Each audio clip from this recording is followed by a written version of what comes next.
Someone said that they weren't there to take stuff; they were there to delete everything. Like the real people that were in there, you know. Oh, like that's the same funny. thing with Epstein. Oh, that's funny.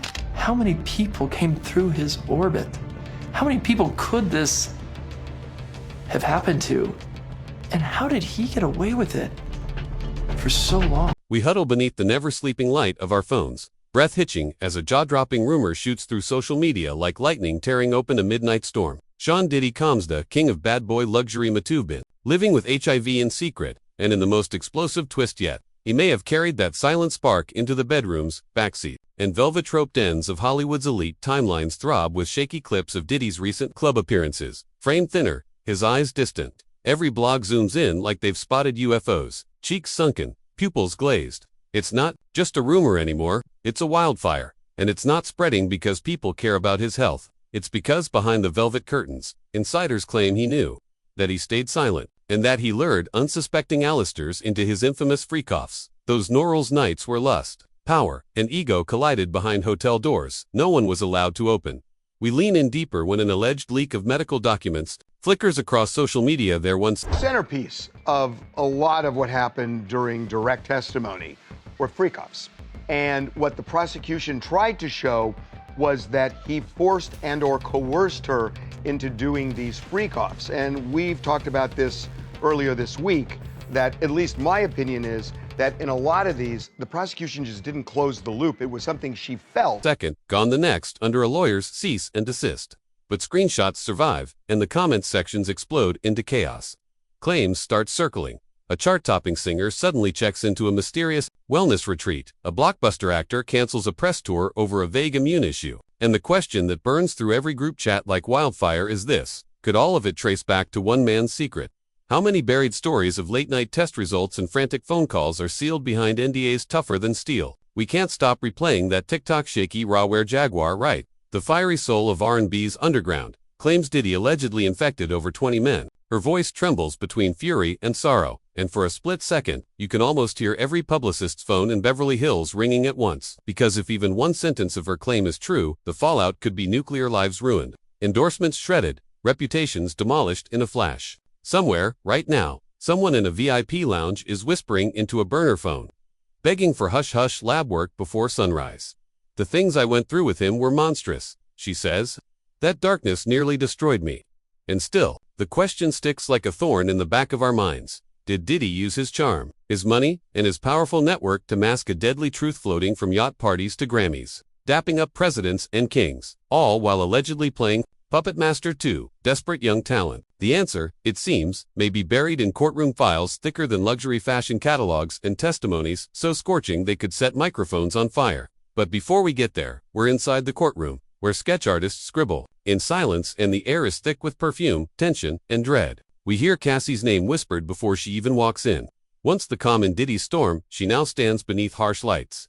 Her voice steady but emotional as she reveals how the infamous freak-offs worked: lavish suites, curated companions, cameras always rolling. Diddy, observing like a director of some dark, twisted production. She says she felt caged. Her voice cracks but doesn't crumble. And then she drops the number $20 million, allegedly paid to silence her truth. But she's here now, uncorking everything. We remember when she used to glide down red carpets in crystal-studded gowns, arm in arm with him, the flawless poster couple of an empire built on flash and fantasy.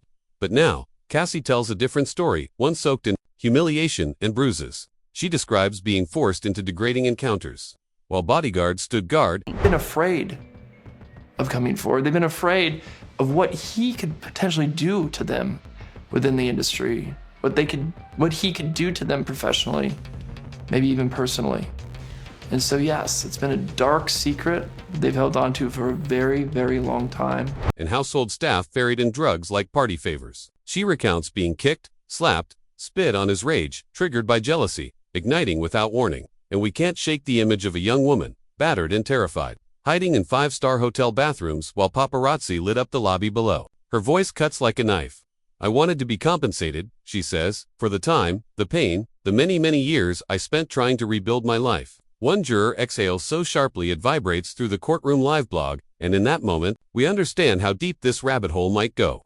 Our grip tightens on coffee cups when her sealed medical records are mentioned. Files whispered to contain details of other freak-off participants, some who later suffered mysterious illnesses. Prosecutors tease the possibility that a subpoena could unseal them at any moment, and we can almost see the panic ripple through Hollywood boardrooms. Could one folder, one unredacted page be the smoking syringe that links Diddy to a web of secret hospital visits, of celebrities quietly dealing with consequences no one dared to name? Could it unravel endorsements, kill streaming numbers, incinerate careers? I thought he was this clean, powerful businessman who rose to the top because he was smart, one witness says, but once I got close, I realized he had an every hour, every day kind of addiction. We turn to the testimony of Capricorn Clark, a former assistant whose words shift the narrative from messy celebrity scandal to calculated criminal empire. Her account paints Diddy not as a chaotic superstar, but as the cold-blooded head of what prosecutors now call the Combs enterprise. She takes us inside shadowy offices where staff allegedly sourced everything from anonymous bottles of mystery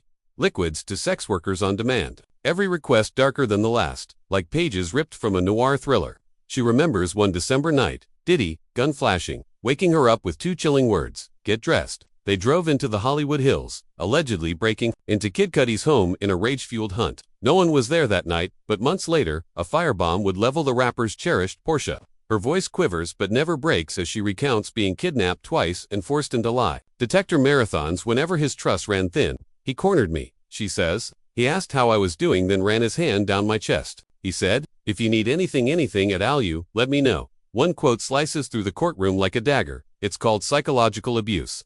She spits back at a defense attorney, waving old praise emails in her face. That line echoes beyond the wood-paneled walls, into our feeds, our headphones, our stomachs. It becomes a rallying cry for every survivor who ever smiled in public while bleeding in private. We sink further into the gallery benches as another former assistant, Mia, protected by a pseudonym but stripped bare by memory tells of 8-hour shifts, dodging glassware and enduring what she called Diddy's good kind of crazy. When the defense pulls up cheerful old Instagram birthday posts, she straightens her spine and delivers the truth. There's a difference between curated captions and lived pain. She scrolls through texts from when Combs' film company collapsed, and we feel her loss an entire identity built around serving a mogul, ripped away like a red carpet in a storm. And then, the story bends into territory even darker than anyone imagined. Cassie once testified that during a flight from France, Diddy threatened her, "If you don't do another freak-off, I'll leak the tap you're in it. I'll humiliate you." Then comes the twist straight out of a prestige TV finale. Whispers that Diddy's power didn't stop at private jets or music charts. He may have infiltrated the justice system itself, allegedly greasing FBI agents with hush money to misplace evidence or bury reports. We imagine smoky backrooms lit by flickering neon, envelopes fat with cash sliding across tables. If true, this isn't just a scandal anymore, it's a conspiracy that could tear through the spine of federal law enforcement. What happens if even one bribe sticks? We picture agents dragged before oversight committees, hidden favors dragged into daylight, old secrets crumbling like expired and finally, we hear the quietest but most explosive rumor of all. What if this wasn't about Diddy at all? What if the Hummers, the raids, the sudden action wasn't for him, but for whatever or whoever might appear in the tapes? I'm sure the powerful people were the ones who made the call. One source whispers, "They said, 'Protect me, burn it all.'" We shift our gaze toward the White House, where a smug ex-president flashes that sly smile and hints at a potential pardon, his words curling through headlines like smoke. The spectacle is impossible to ignore. Two of New York's most polarizing icons, both forged in ego and fame, circling each other in a theater of strategic chaos. As cameras flash and reporters buzz, we imagine Diddy in a cold Brooklyn cell, maybe even grinning. Because what could be more viral than a presidential remix in the form of clemency? But we ask, will justice ring louder, or will political noise drown it out in a stadium-sized roar? Whispers ripple through backchannels. Eyewitnesses claim to have walked into rooms where men lounged casually mid-act. Others speak of free call, where professional male escorts were hired to entertain female guests while Diddy watched. Meanwhile, behind courtroom doors, prosecutors stitched the RICO statute into every disturbing detail like a thread through flesh. The charges multiply: forced labor, arson, obstruction, intimidation, hush money, transported escorts, coerced sex. Each account snaps into place like jagged pieces of a grotesque puzzle prosecutors say was never chaos, it was calculated. They argue this wasn't just debauchery, it was business strategy. Suddenly, the empire once sold as hip-hop royalty starts to resemble a mob-run machine. No longer a flashy mogul, Diddy is cast as a modern-day kingpin dispatching minions to silence dissent, torch evidence, and keep the freak-off engine humming. We picture his studios not as creative spaces, but command centers where assistants secured burner phones, untraceable flights, and endless distractions. The outer world only saw red carpets and diamond watches. Legal analysts remind us, RICO was built to catch crime bosses whose tentacles couldn't be tied to a single act, but whose patterns screamed guilt. Yet, for every horror story, the defense waves old birthday videos, selfies, and music cameos. They flash Cassie, smiling with Wiz Khalifa or dancing in Rick Ross video, asking, how oppressed could she have been? But we, the public, know better. We've seen enough highlight reels to understand that the brightest smiles often hide the deepest bruises. Trauma wears filters, too. We shudder at reports of women allegedly flown in on one-way tickets, passports held hostage until their roles in the freak-offs were fulfilled. Some later appeared in private clinics, complaining of fever-like symptoms, fueling rumors of viral exposure, and connecting us back to the chilling speculation. Who else might have been infected? How many NDAs were signed in fear at 3 a.m.? Bloodwork stapled beneath legal exhibits the world may never see. Jaguar writes, warning resurfaces, 20 men, maybe more, allegedly exposed and bound to silence. Online detectives start connecting dots. A canceled R&B tour, a Marvel actor's sudden weight loss. Hundreds of thousands of comments later, the theory no longer feels fringent, feels inevitable.